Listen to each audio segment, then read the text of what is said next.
This story still sends a chill down my spine. And I wasn't even the one who experienced it. It happened to my uncle back in 1998 during his late-night driving shifts as a private taxi driver in Karachi. He was a no-nonsense kind of man. Never believed in the supernatural. Always had a sharp tongue for anything that hinted at ghosts or spirits. But one night changed everything. It was past 1 a.m. when he picked up a passenger from near Islamabad. A young woman, dressed in a pale white shalwar kameez, her dupatta loosely hanging over her shoulders, flagged him down quietly near a streetlight that flickered every few seconds. He noticed right away. She didn't give a specific address, just said softly, "Model colony, please." "The one near the graveyard." He found it odd. Who goes to a house near a graveyard that late? But work was work. He shrugged it off and started driving. She didn't say much. Just sat there, hands folded neatly in her lap, eyes looking down. My uncle tried making small talk, cracking a few jokes, even asking if she was okay. But she remained silent. At one point, he glanced in the rearview mirror, and that's when he noticed something off. Her reflection wasn't in the mirror.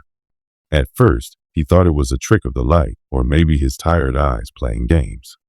But he blinked, adjusted the mirror slightly, and realized, no, it wasn't there. He could clearly see the empty seat behind him in the mirror, even though he could feel her presence, even hear her faint breathing. He began to feel cold, like the temperature inside the car had dropped dramatically. His fingers gripped the steering wheel harder. When they neared the model colony area, she finally spoke again. "Turn left after the white gate, then stop near the banyan tree." He followed her instructions. When the car slowed near the giant old tree that towered over a narrow street, she whispered, "This is fine. Thank you." Before he could ask for payment, she opened the door, stepped out, and vanished. Not disappeared into a house, not walked into the shadows, just gone. As if she had never been there. Freaked out, my uncle hit the gas and sped back toward the main road. His heart was racing, hands trembling. He couldn't explain what he saw, or didn't see. When he reached a roadside hotel, he parked the car and just sat there, drenched in sweat, unable to breathe properly. The next morning, when he finally told the story to my dad and a few relatives, one of them paled and said, "Did she say near the banyan tree? Model colony graveyard?" He nodded slowly. That's when the relative told him that years ago, a woman had died in a hit-and-run accident near that same tree. She was coming home late from work. Ever since, multiple drivers claimed to have picked up a young woman asking to be dropped near the graveyard, always in white, always around 1 a.m. But here's the scariest part. A few days later, my uncle was cleaning his car when he noticed something strange on the back seat, a long, deep scratch across the leather, like it had been carved with a knife or fingernails. It hadn't been there before. He sold the car within a week. To this day, he refuses to drive at night. Never jokes about spirits anymore. In fact, he doesn't even like being near the model colony area. He says, sometimes, when you least expect it, something climbs into your car, and it doesn't always want a ride.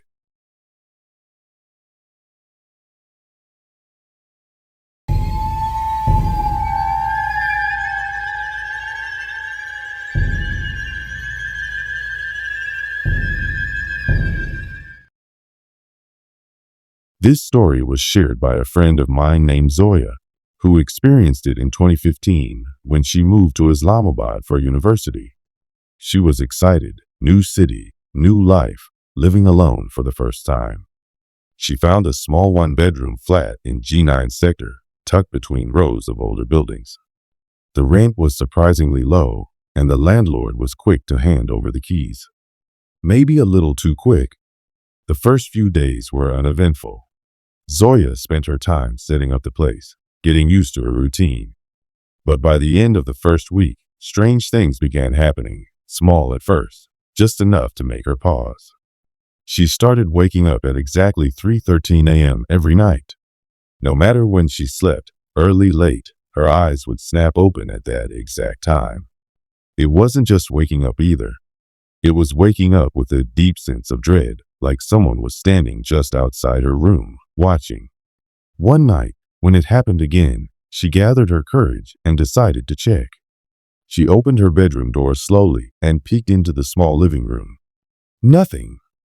She turned on the lights. Everything was normal, but as she turned back toward her room, she heard it. A whisper.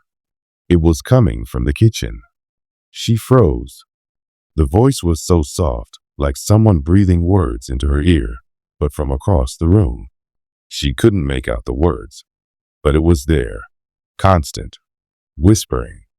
Zoya did what most of us would do, turned all the lights on, locked herself in her room, and stayed awake till Fajr.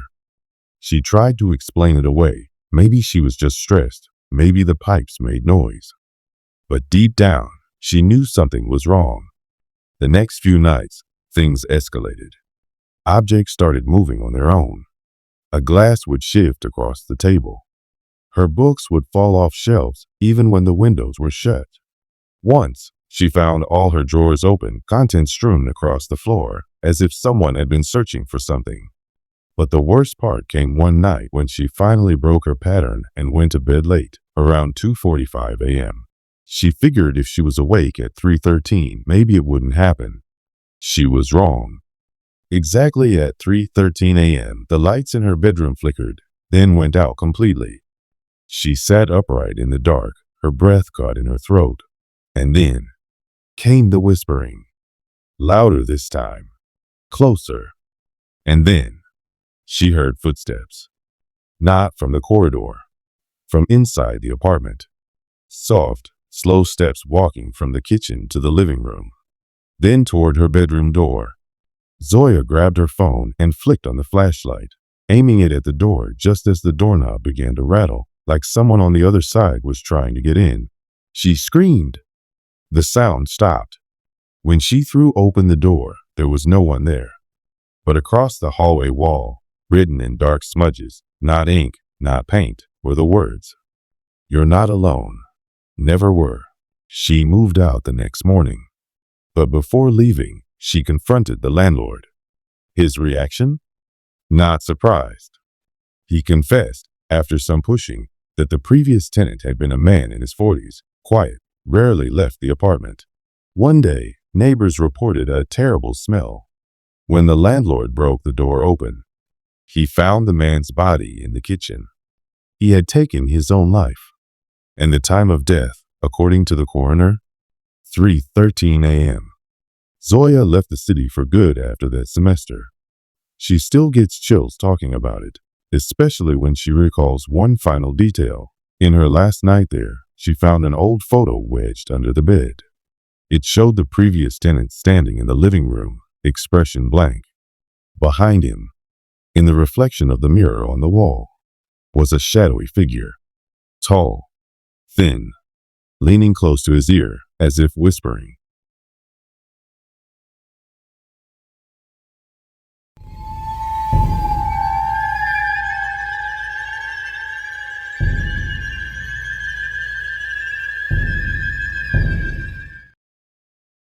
This story was sent to me by someone named Saif, who used to live in Abbottabad, a quiet city nestled in the hills of northern Pakistan. This happened in the summer of 2006, when he was just 13.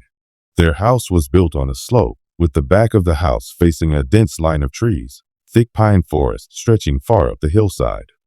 It was a peaceful place by day, but something about those woods always felt eerie once the sun went down. The room Saif shared with his older brother had a large window facing those trees. No curtains, just a wide glass pane with a clear view of the forest and whatever was in it. One night, he woke up around 2:30 a.m. No noise, no reason. Just opened his eyes and sat up in bed. Something compelled him to look at the window. And that's when he saw him.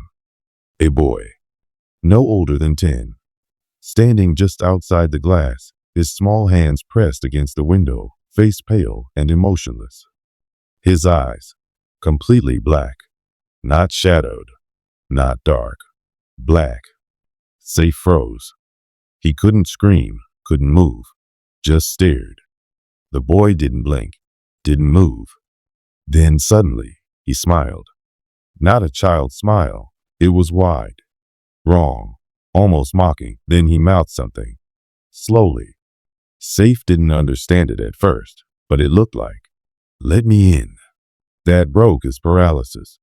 He screamed loud enough to wake the whole house. His father came rushing in, flipped on the lights, and ran to the window, but there was no one there.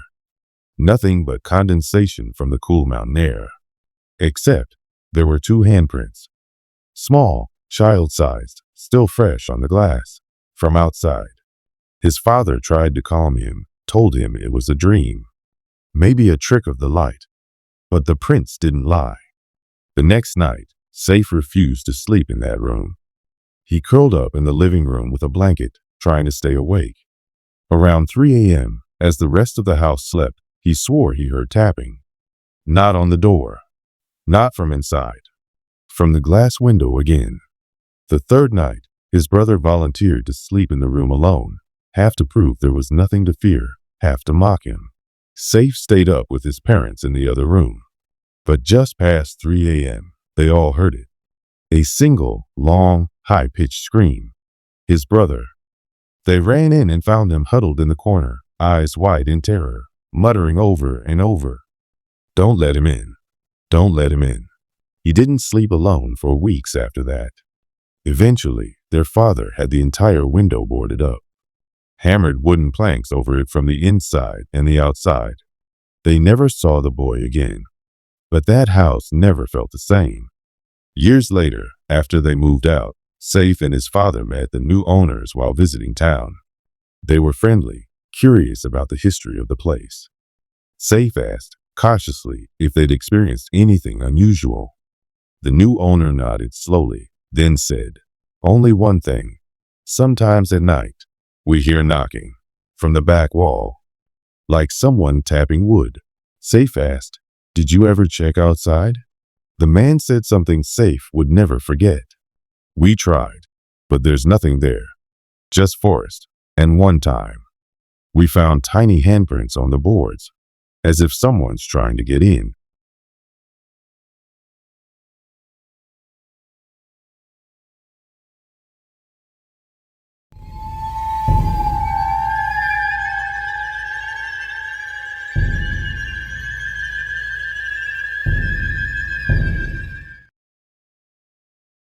This story was submitted anonymously, and I understand why. If this happened to me, I'm not sure I'd ever be able to sleep again. It was 2021, during a nationwide lockdown. The sender, let's call her Ariba, had recently moved back into her childhood home in Lahore to take care of her sick mother. The house was small, a bit old, but quiet. Ariba always had good memories there, except for one room, her old bedroom. She hadn't slept in that room for years, not since she was 10. Back then, she would wake up screaming almost every night. Her parents used to brush it off as nightmares, but she remembered the fear vividly, the sense of something hiding under her bed, something that whispered. Even as an adult, just walking past the room made her uneasy. But with the house full and space limited, she had no choice. She moved back into that room, convincing herself that childhood fears were just that, childhood. The first night was peaceful, quiet. Nothing happened. But on the second night, she woke up around 3 a.m. suddenly. No noise, no nightmare, just an overwhelming sense of something wrong. She lay still in the dark, listening. And that's when she heard it. A soft, raspy whisper from under her bed. She couldn't move, couldn't breathe. The voice was faint, but close, as if someone or something was lying directly beneath her, speaking in a low, cracked voice. She couldn't make out the words clearly, but it sounded like, "Still here, still waiting." Her heart raced. She reached for her phone, trying not to make noise, turned on the flashlight, and leaned over the side of the bed. Nothing. She jumped off and turned on the light. The room was empty. Shaken, she stayed awake until sunrise. The next day, she tried brushing it off. Maybe she had dreamed it. Maybe it was sleep paralysis. But the following night, The voice came again. This time, clearer. It said her name, Ariba. This time, she ran straight to her mother's room and didn't return until daylight. She considered moving out again, but her mother's condition had worsened, and leaving wasn't an option. Instead, she decided to clean the room thoroughly, maybe rearrange things, bring in new energy. While moving the old furniture, she noticed something strange, a loose floorboard beneath the bed. Curious, and more than a little anxious, she pried it open. Inside, she found something wrapped in old cloth. It was a small, tattered doll, handmade. Its face was stitched crudely with black thread, and its eyes had been torn off. Wrapped around its neck was a tiny chain with a pendant. Reba's pendant. She had lost it when she was 9. Her parents told her she must have dropped it somewhere. But now, here it was, wrapped around this grotesque doll buried under the floor. She threw the doll away immediately, but that night, the whispering returned. Only now, it was angry. The voice screamed her name. Scratching sounds echoed beneath the bed as if fingernails were clawing at the floorboards, desperate to break through. She covered her ears, sobbing, begging whatever it was to leave her alone. The next morning, she found long, thin scratch marks all over the underside of the bed and across the floor, marks that hadn't been there before. Desperate, she spoke to a local religious scholar, an elderly woman who lived nearby. After listening quietly, the woman asked just one question. Did you ever play with something you weren't supposed to? Ariba paused, and then it hit her. When she was a child, she and a friend had played with an old wooden board they found in a closet. They thought it was a toy, but the symbols on it weren't random. They'd unknowingly played with a rudimentary spirit board, laughing as they called out to whatever would answer. That night was the first time she heard the whisper. The woman told her she may have invited something in, something that latched onto her energy and had waited all these years in the last place it had seen her, under the bed. With help, she performed a spiritual cleansing of the house. Recitations, salt, burned herbs, covered the floor with Quranic verses, and most importantly, she sealed that floorboard for good. The whispering stopped, but even now, she sleeps with her bed pushed against the wall. No space underneath, because whatever it was, it's quiet now, but it's not gone.